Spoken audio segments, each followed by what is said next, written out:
Hi, my name is Matt Zemkowitz. I'm the president of the National Air Disaster Alliance Foundation. And on this date, April 28, 2022, I'd like to welcome you all to the National Press Club in Washington, D.C. For an important program about international flight safety. 30 years ago, family members, crash family members, aviation disaster family members, and those affected by plane crashes in the United States came together in Washington, D.C.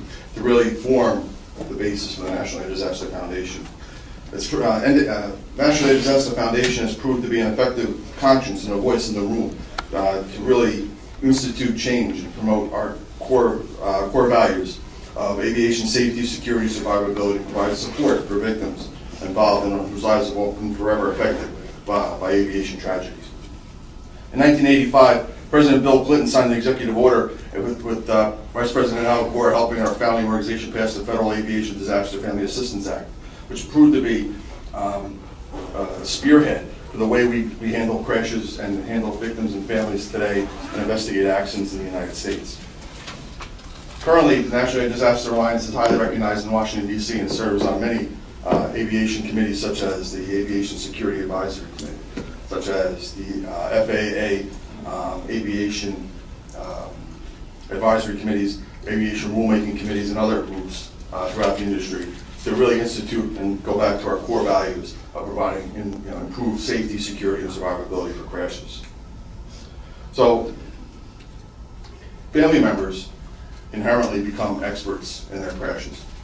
Family members are always family members, despite the political climate, despite the change in government, despite the change in the world as people's lives go on. And you get to know your crash, you get to know what happened. And today we're going to hear about 3 special crashes that affect us today. KAL 007, Malaysia Air 17, and the crash of Smolensk, Poland. Family members have proven to be an effective voice of reason and conscience in the room in promoting short-term, long-range solutions with government, industry, and the private sector for the highest levels of aviation safety and security so that others are not harmed. And that's why we're here today. Thank you.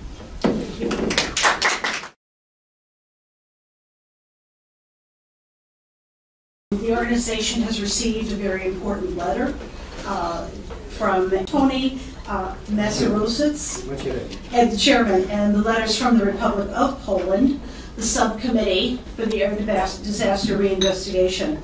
Esteemed families of those who have perished in aviation disasters, attacks upon aircrafts carrying passengers are crimes which the world has been addressing since the 1970s of the 20th century.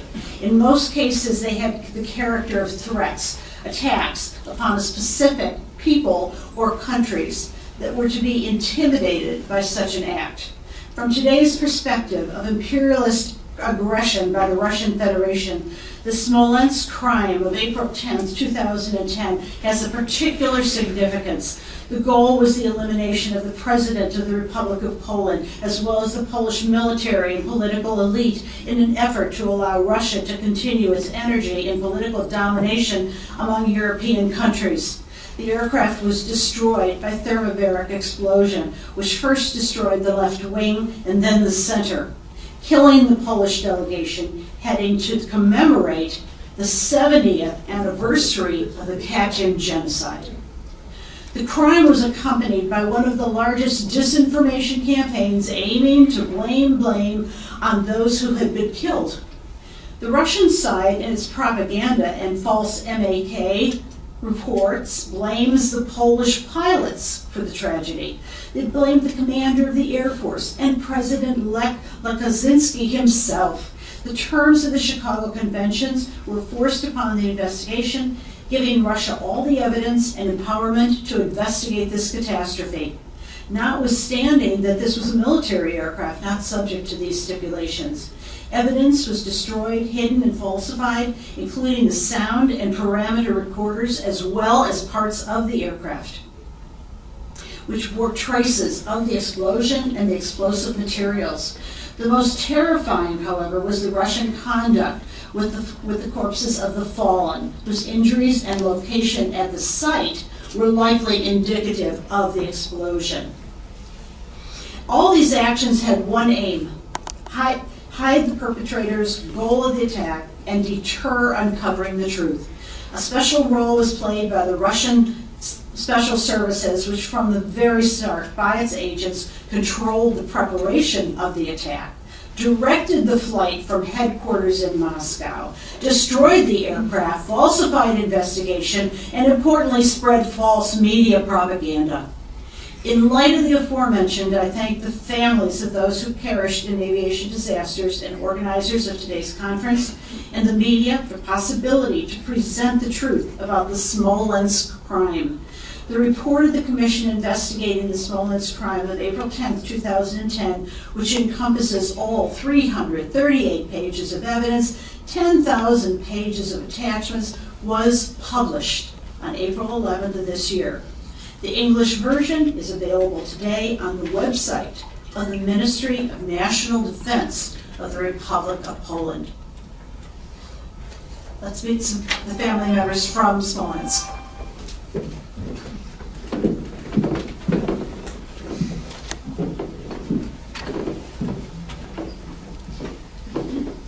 Good afternoon. My name is Maria Schoner-Pinienda. I'm the president of the Libra Institute.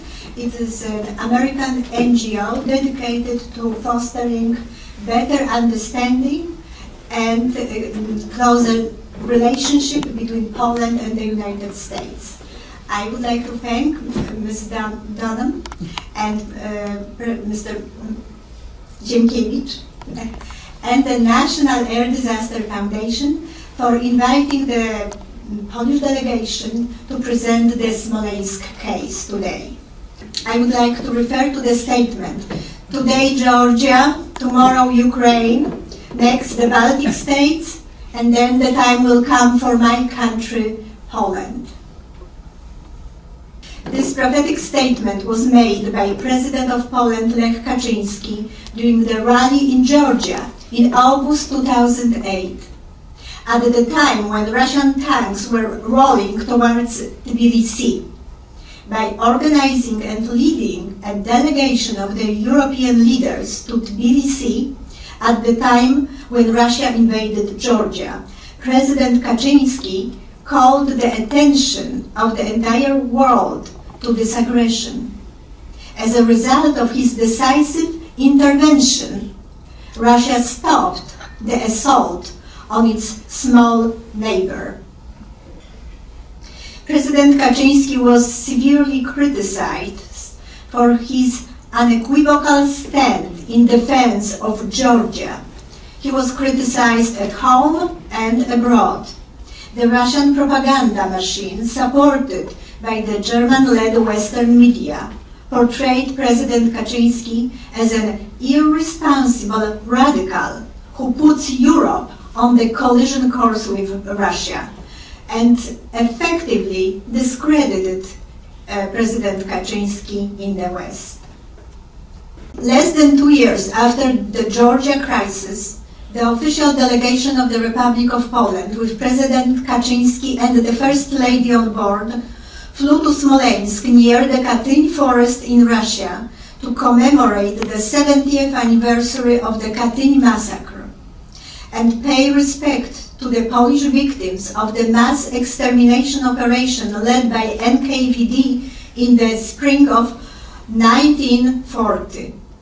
The delegation consisted of 20 top officials and preeminent leaders of the Polish society, 18 members of the Polish parliament, 14 representatives of the families of the Katyn victims, 10 top generals of the Polish armed forces, 9 clergies, 8 representatives of the Chancellery of the President, 8 representatives of the Government Protection Bureau, and 8 members of the crew. They all perished when the Polish Air Force One disintegrated in the air over the Smolensk airport on April 10, 2010. The Russians immediately took full control of the wreckage site and began the massive worldwide disinformation operation. Within minutes, all Western media pushed the pilot error scenario as the only feasible reason for this disaster, confusing the public about the legal status of the Polish Air Force One, Russia forced Poland to conduct the investigation just under Annex 13 to the ICAO Convention. This move assured that the investigation was conducted outside of any framework of law and gave Russia free hand in the entire investigation process. The body of President Lech Kaczynski and most of the victims were desecrated in Russia. All the evidence was tampered with, and key evidence was destroyed. Poland never received the wreckage of the plane and the black boxes. In January 2011, Russia announced that the Polish Air Force One went down in Smolensk due to pilot error. The Russian narrative was brutal. It stated that the incompetent pilot acted under the pressure of the drunk commander-in-chief of the Polish Air Force, who was in the cockpit at the time of the crash, forcing the pilots to land at any cost. This general, in turn, followed the order of the irresponsible President Kaczynski. The Russian conclusions not only blamed Poland for causing the Smolensk disaster, but also aimed at ridiculing and discrediting, in the eyes of the international public opinion, the office of the President of Poland, the function of the General of the Polish Army and the Polish pilot, the key symbolic prerogatives of the statehood of Poland. In Smolensk, Poland lost almost the entire central command of the Polish armed forces, including 3 top NATO generals. The Chief of Command of General Staff of the Polish Armed Forces, General Franciszek Gongor, was next in line to assume the command of NATO forces in Europe. The Russians not only killed the top command of the Polish armed forces, which were fully integrated into NATO by then, but also discredited them and desecrated the memory of the best Polish generals. The commander-in-chief of the Polish Air Force, General Andrzej Błasik, was the recipient of the Legion of Merit of the United States of America for exceptionally meritorious services as commander of Polish Air Force between 2007 and 2009. He was awarded this distinction by the U.S. Secretary of Air Force and the U.S. Secretary of Defense shortly before his tragic death in Smolensk. In 2015, the Law and Justice Party of late President Kaczynski won the majority in the Polish Parliament and set up the Polish Commission for Investigation of the Smolensk disaster. The Commission concluded that the Polish Air Force One disintegrated in the air due to explosions in the left wing and in the fuselage. Explosions were placed in the internal structure of the airplane. The access to these internal parts was possible during the overhaul performed at the Aviacorp plant in Samara, Russia, shortly before the Smolensk disaster. The Aviacorp plant was owned by the Russian oligarch Oleg Deripaska, a friend of Vladimir Putin. The Commission announced its final results on April 11, just over 2 weeks ago. And now I would like to introduce Professor Wiesław Binienda, who is the Vice Chairman of the Polish Commission to investigate the Smolensk disaster. Thank you. It's 12 years of my work, and just 2 weeks ago we published the report, which is available, and we printed out, and we have printed out both in Polish and English version of this report for you to check. The electronic version, of course, you can download yourself. Now we know. Now we know what has happened, but hearing the story from Korean Downing and MH17 is like repeating history again and again. 3rd times we have terrorist attack of Russia on the airliners with innocent people in it. That's amazing that the civilized countries cannot do anything about that. I really hope it will be changed now, and I admire Dutch people to fight in the courts, and we will stand with you. Key technical findings of the report. While approaching the Smolensk aerodrome, the captain issued a command to go around, reduce flap angle, and initiated the departure procedure. At that time, an explosion occurred in the left wing, about 100 meters before the birch tree, which, according to the Russian report, destroyed this wing. I put a small model so you can understand. This is the model of Tupolev 154M, and this is the part of the wing that was separated due to explosion 100 meters before this tree. This is about 9% of the lift force, and there are many situations in the past where due to some engine explosion, for example, such portion of the wing was lost, and airplane landed safely without any problem. In this case, of course, it was charge inside of the wing that exploded, so it was not a very nice, smooth cut. But in addition to the removing this 6 meters of the wingtip, the slots, which is in the beginning of the wing and flaps, were also damaged. Therefore, at the moment of this explosion, the G-force was registered to drop from 1.1 due to the fact that the airplane was departing to 0.6, which means it lost the lift force.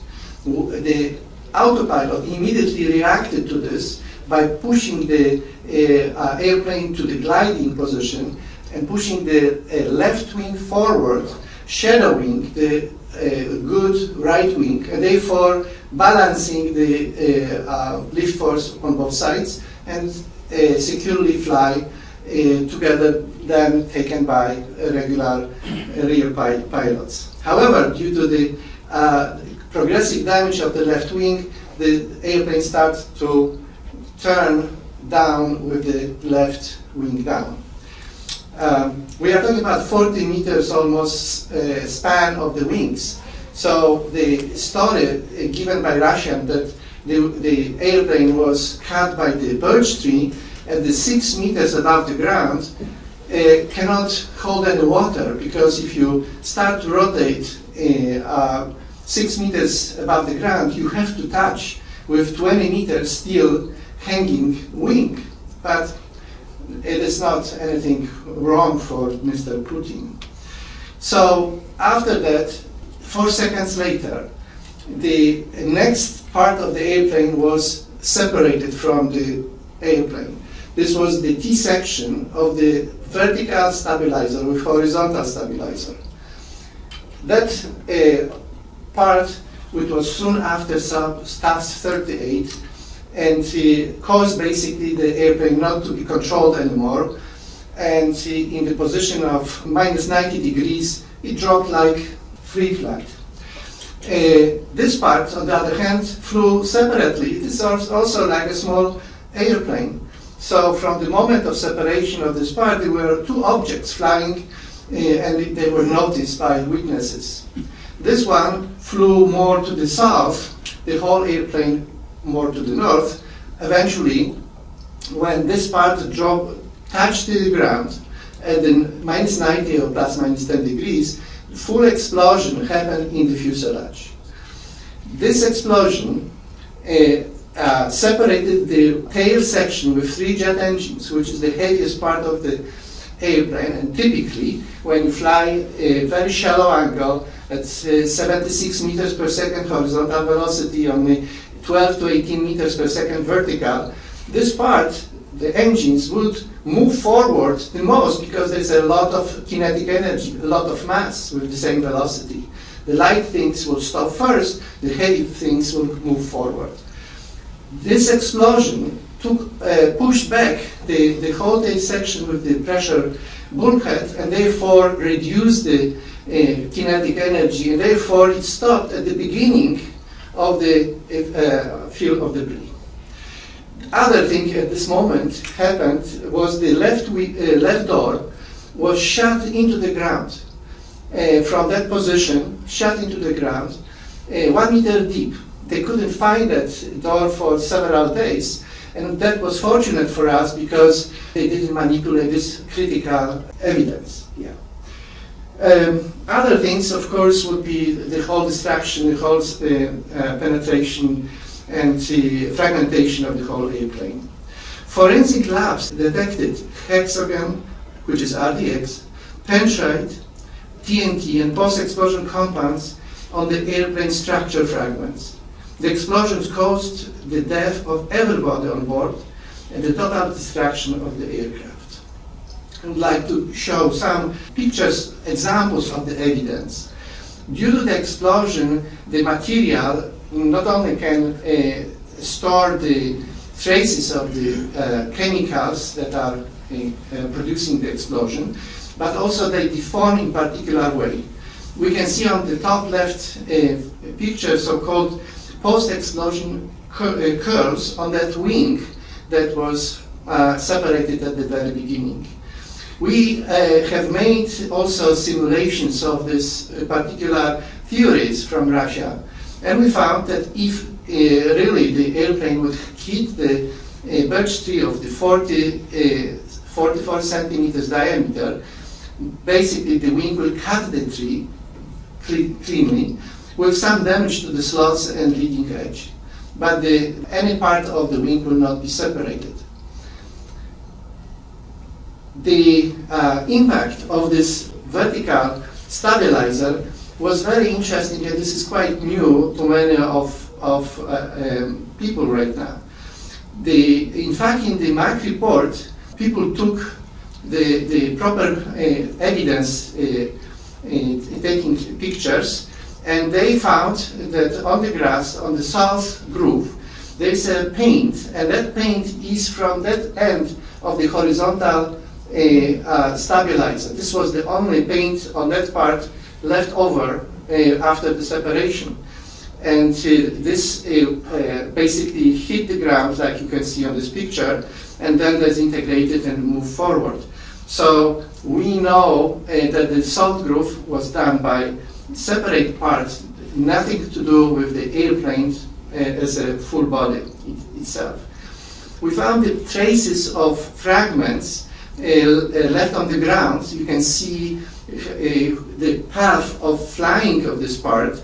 It was quite random. It was rotating and flying like aerodynamic small airplane, but still falling down, and left dropping the fragments of that part on the floor, on the grass. Parallel to that, the second path was done from the debris from the left wing, which was also damaged, and therefore, due to aerodynamic forces, dropped from time to time a piece of segments of this left wing in a parallel fashion and eventually hit the north groove. The first point of the north groove is the piece of the exposed metal sheeting cutting into the soil, as you can see, and of course sheared out very quickly. Based on that, we can identify the orientation of the airplane, which basically hit this way with the 90% minus 90 degrees orientation in terms of rotation about each axis and nose down. If there would be no explosion, this would be kind of that type of downing or destroying through the crashing. But it was before it happened. Soon after the airplane touched it with the left wing, the ground explosion happened. This is the epicenter of this explosion looking from the satellite picture. Within 1.5 kilometers, there was several dozen of witnesses who heard the sound like thunder. They couldn't see the airplane at that time, but they could hear the explosion. We know that from that location, if it was exploded, the parts from the particular location of the fuselage, which you can see on the left front part of the ballast tank, the parts was pushed forward and dispersed all over, as you can see in this picture from the satellite. Of course, at the same time, the roof of the airplane and the whole body of the fuselage was fragmented. We were able to put together basically 90% of each side of the airplane and 66% of reconstruction of the roof of this airplane. We found a number of curls and petals, post-explosive signature deformation of the sheet of the skin of the airplane, and 4 concentrations where the most of the shock wave was pushing out from this fuselage, which is near the cockpit, near the kitchen, near the center wing, and near the pressure bulkhead at the end. These are the examples of those curls from the roof of this airplane. They are twisted a number of times because the shock wave is breaking the material, and with high velocity is pushing out, so there's a big difference between the particular point of this metal and the rest of the metal, and therefore is that rolling distance, the rolling function of this shock wave. In fact, I can tell you that similar curls are in MH17. We found them just looking at your airplane due to the explosion outside of the nose of the airplane. So not necessarily they need to happen, this explosion need to happen inside, it could happen outside as well. The very interesting example of the internal high pressure we found in particular location, which is the passenger place of the fuselage. This part didn't fragmented to many pieces. In fact, it only broke the roof along the one stringer and opened the roof before falling in the inverted position down to earth. That, of course, shows that the explosion needs to be in the air, because if the fuselage would hit the ground first, you will see the situation in the top right picture. The roof would be indented inside of the passenger space and would not be able to spread nicely outside. But it was spread nicely outside, and you could see on this yellow area, which we highlighted for you to easily recognize the spread of this roof for the left side of the roof, then port side, which is left part of the fuselage, then fuselage bottom, then starboard, which is right side of the fuselage, and right side of the roof.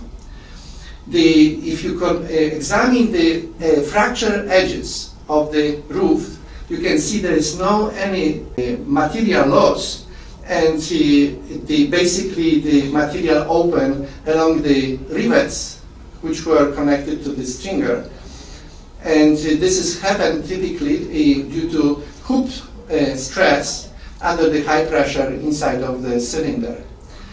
So we could put it back, in fact, and fit together the whole fuselage, and there would be no damage. Okay, it would happen so beautifully. Well, the officers of Russia, they immediately realized the same way as we do, that this is the very strong evidence and visible from satellites. You don't need to go there to see this big item. So on the April 11th, which is one day after, they removed everybody from the field 4 or 5 p.m. and started to cut this roof from that particular part of the fuselage. In fact, those pictures were taken by journalists, Russian journalists, who published them in the newspaper next day, saying, look, our heroes are working so hard to recover most likely victims which are over there. Well, it was not recovery, this was cover up, his story. They cut a roof into many pieces and did not acknowledge this in the MAC report or any information that is officially published. Instead, we found a document produced by Russian prosecutor office that requested experts to examine this part of the fuselage. Well, the expert issued the statement in his document, as you can see, copy with stamps. The upper part of the fuselage has not survived the crash. Well, here it is. Now they have everything. They cut the roof, and then they have the official expert, and the official expert says there is no roof. So it means the roof was destroyed on the contact with the ground, which is completely lie. This is not the only lie from the Russian report. For example, this is a picture of the spar of the left wing, which is supposed to be cutting through the birch tree. So obviously, a birch tree is not invisible.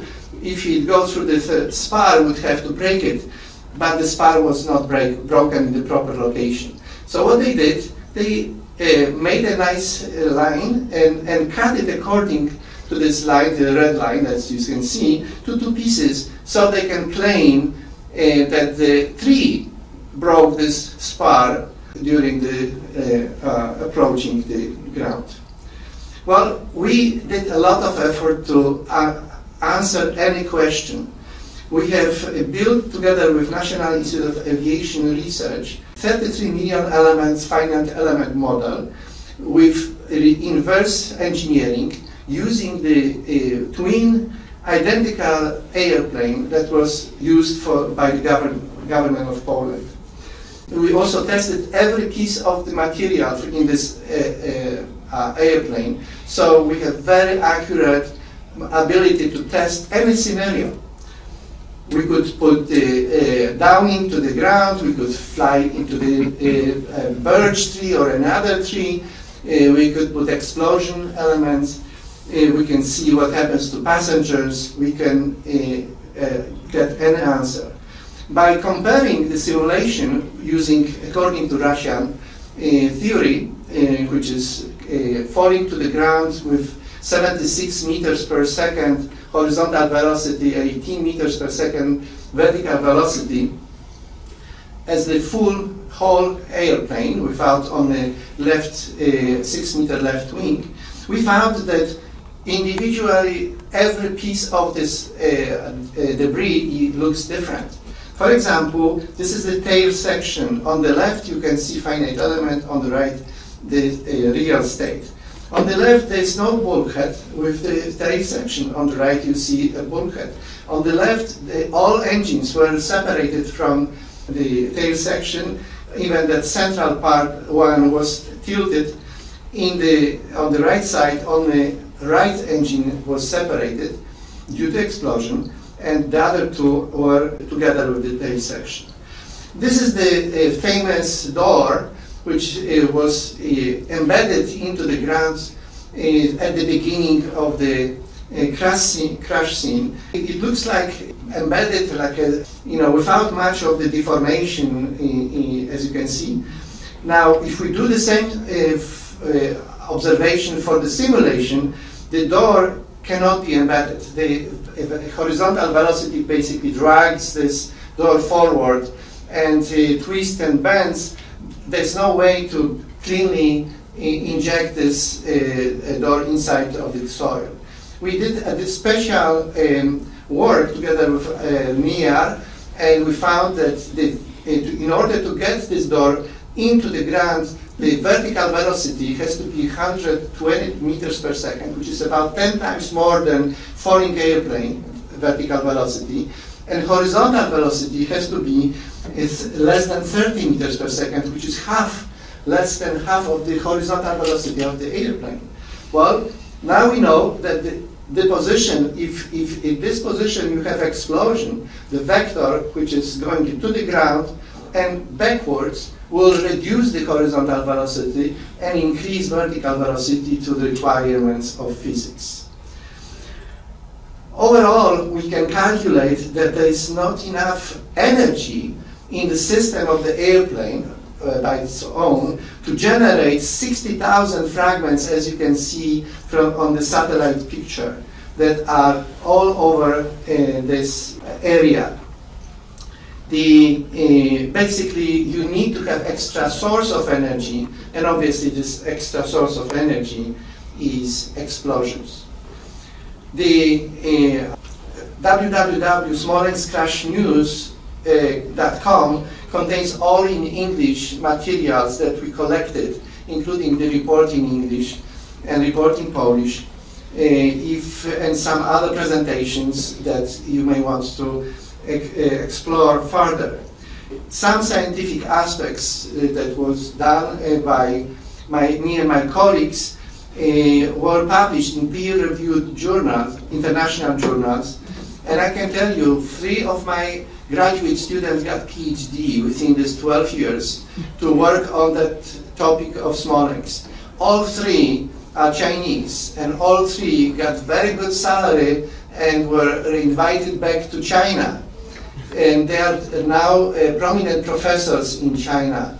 I asked my colleagues in China why Chinese government has so much interest in this topic to hire 3 people from one school back to China. And they said, well, we have a neighbor that we need to understand, and this will help us to do it.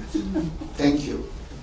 Now it is my honor to introduce representatives of the families of the victims of the Smolensk terrorist attack. First, I would like to introduce Mr. Piotr Walentynovich, who lost his grandmother in Smolensk, Mrs. Anna Walentynovich, very prominent figure, mother of the Solidarity movement in Poland. Next, we have Beatrice Czerkaski, who represents the family of Aleksander Szczygło, the head of the National Security Bureau, who lost his life in Smolensk. Next, we have Irena Kazimierczuk, who lost her sister, Bożena Mamontowicz-Łojek, who was the co-founder of the Federation of the Katyń Families. And last but not the least, Anna Wójtowicz from Chicago, who lost her father, the only American citizen on the Smolensk flight who was killed in Smolensk. Mr. Wojciech Seweryn was traveling to Katyń to pay respect to his father, the Polish officer killed in Katyń. At this point, we will present the reading of the names of the victims of the Smolensk terrorist attack.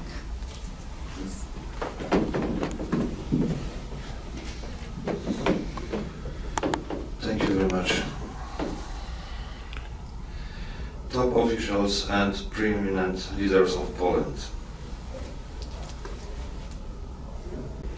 President of Poland, Lech Kaczyński, and First Lady of Poland, Maria Kaczyńska. Ryszard Kaczorowski. Czesław Cywiński. Janusz Kurtyka. Judge Stanisław Mikke. Andrzej Przewoźnik. Zbigniew Dębski. Janusz Krupski. Aleksander Szczygło. Dr Janusz Kochanowski. Joanna Agacka-Indecka. Sławomir Skrzypek, Tomasz Merta, Mariusz Kazana, Andrzej Kremer, Stanisław Komorowski, Piotr Nurowski, Janusz Zakrzeński, Anna Walentynowicz, Mother of Solidarity Movement. She was my grandmother who's born in Ukraine.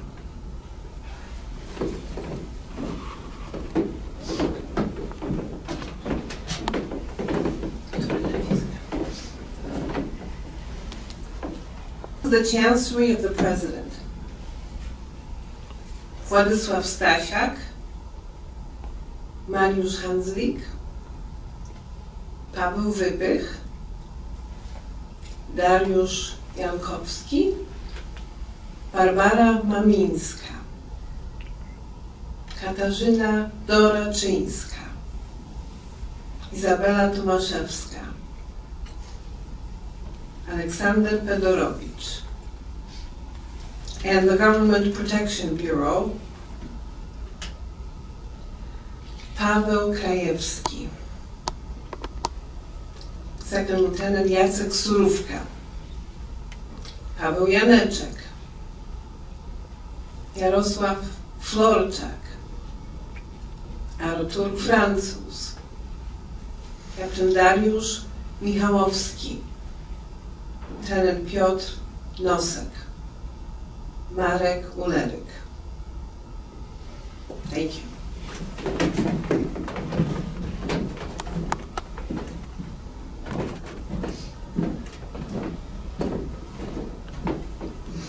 Members of the Parliament of the Republic of Poland. Krystyna Bochenek, Janina Fetlińska, Stanisław Zając, Krzysztof Putra, Jerzy Szmajdziński, Leszek Deptuła,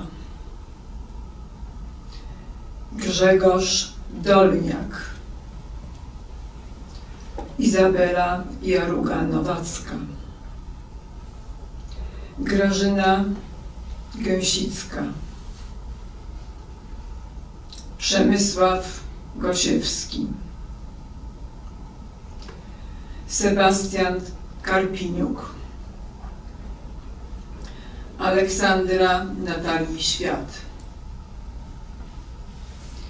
Maciej Błażyński, Arkadiusz Rybicki, Jolanta Szymanek-Deresz, Zbigniew Wasserman, Wiesław Woda, Edward Wojtas,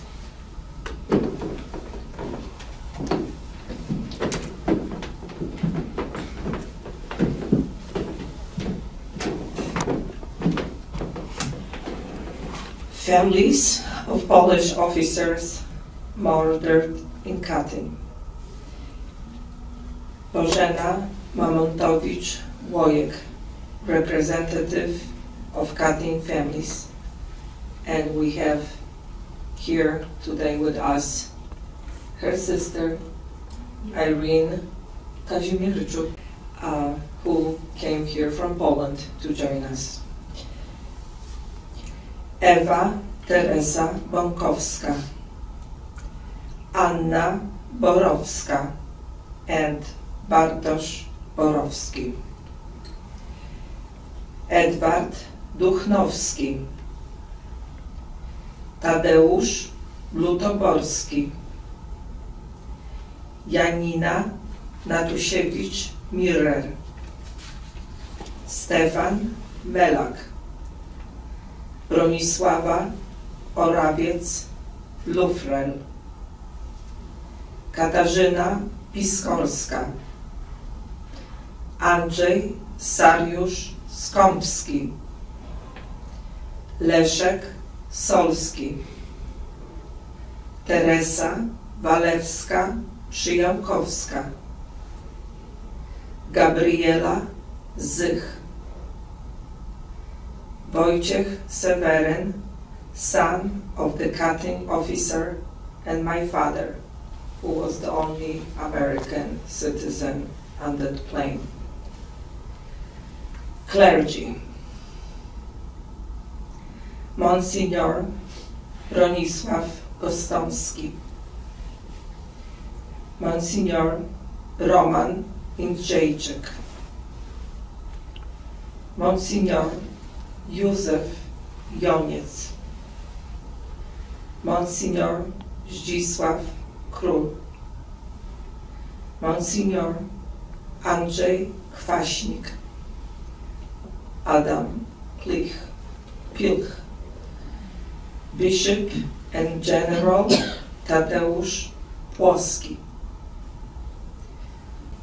Jan Osiński,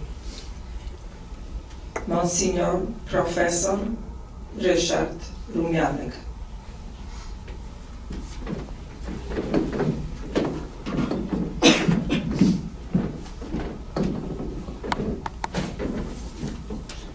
Representatives of the Polish Armed Forces. General Franciszek Gongor, General Andrzej Łasik, General Tadeusz Buk, General Andrzej Karweta, General Bronisław Kwiatkowski, General Włodzimierz Podasiński, General Kazimierz Gilarski, General Stanisław Nałęcz-Komornicki, Kolonel Wojciech Lubiński, Archbishop General Miron Chodakowski. The crew of the Polish Air Force One. Pilot in command, Arkadiusz Protasiuk, Robert Grzywna, Artur Ziętek, Andrzej Michalak, Natalia Januszko, Justyna Moniuszko, Barbara Maciejczyk, Agnieszka Pogródka-Węcławek. That concludes the reading of the names of the victims of the Smolensk terrorist attack. And Beatrix has last words for us.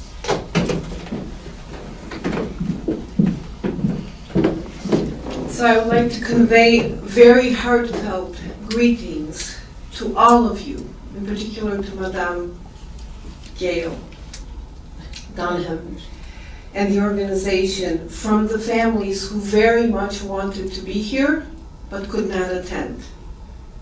Especially the mother and the family of the first officer that you just saw his picture, Arkadiusz Protasiuk, the commander of the flight, and the widows and families of the NATO generals who perished, and last but not least, the families, especially the mothers of the crew, of the stewardesses. Beautiful young ladies, as you saw. As we speak right now, thousands of families, Ukrainian mothers and children, are trapped at the Mariupol steel plant, besieged by the Russian forces. I just wanted to make an appeal that Western democracies must end their support for Putin. Thank you.